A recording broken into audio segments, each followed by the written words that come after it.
What's one of the most important traits of an Agile coach? Patience. Without doubt, patience. As you move away from working with individual teams, things take longer. So you're there working as a Scrum Master or an Agile coach with one team.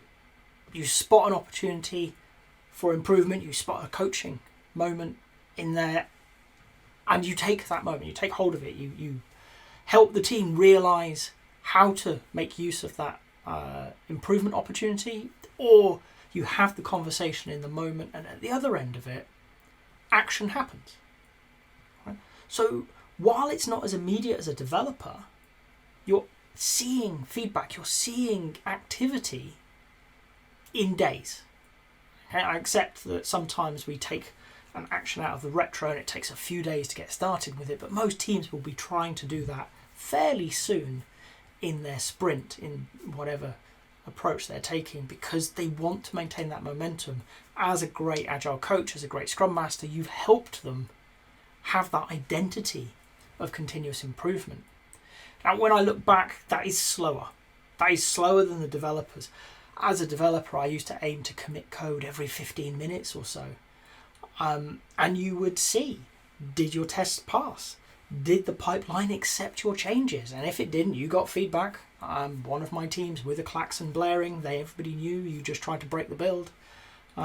Really rapid feedback. Multiple times inside an hour, you're being told whether or not you're on track. As a Scrum Master working with a team, as an Agile coach working with that team, it's going to be measured in days instead of hours. But things change.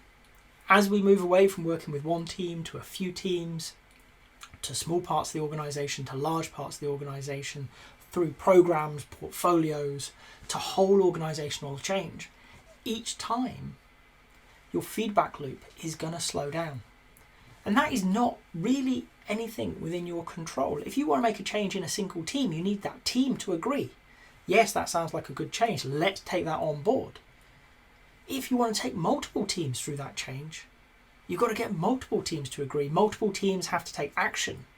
And you need to wait for the results to compile them together to see whether, as a larger unit, things have improved or not. It just takes time. So one of the things we really need is patience, because if you're working with one team, it's in days. If you're working with a few teams, it's probably in weeks. Much of my work today is done at the organisational level. We're talking months, if not years, to make changes. We're making decisions today, and we're going to run through pilots and testing to make sure that we're not doing any harm to the organisation, to make sure that we can run a whole organisation experiment. So we're running through all these small experiments, building confidence that it's good. One of the ones that comes to mind is an organisation that has radically transformed its HR performance processes.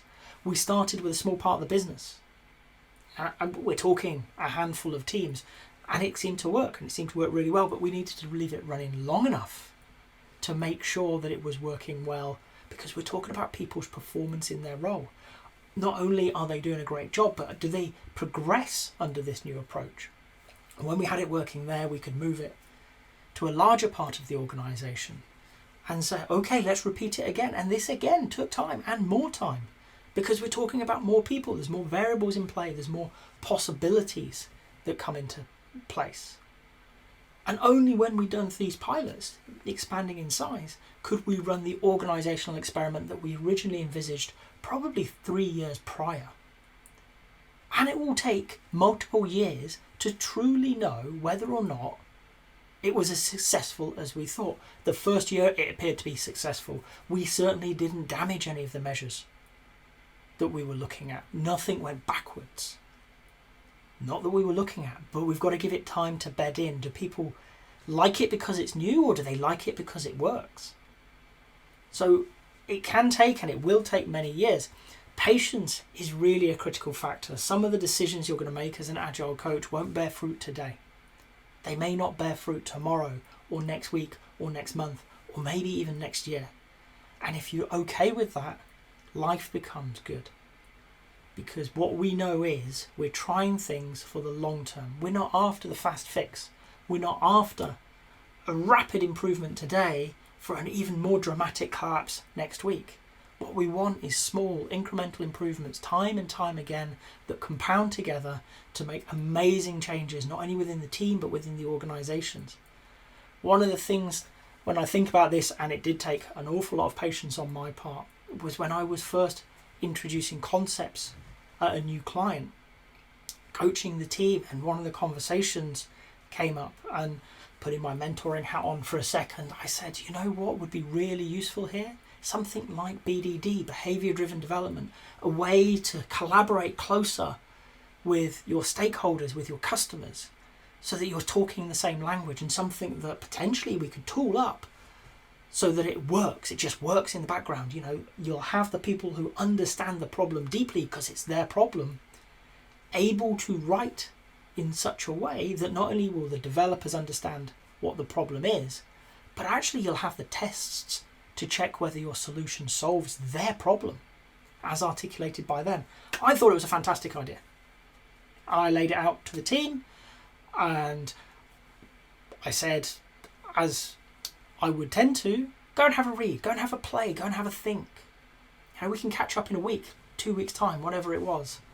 And we caught up, and they said no. They get it, not for us, won't work, won't solve the problem we're seeing. So, okay. I think it will, but take it to the team disagrees, so eat a bit of humble pie and carry on. What was really interesting was it came back 3-4 months later. This conversation kicked off where another member of the team turned around and said, you remember that BDD concept we looked at? Would that help here? And the whole team immediately went, yeah, that would. The problem they were solving was exactly the same problem as 4 months prior. But it had taken that long for them to really internalise it and understand it and come to grips with it and see the value of that technique. What I had to have through that process was confidence that they could get there. And part of being a coach is the belief that the people you work with are capable of solving the problems themselves in their own ways.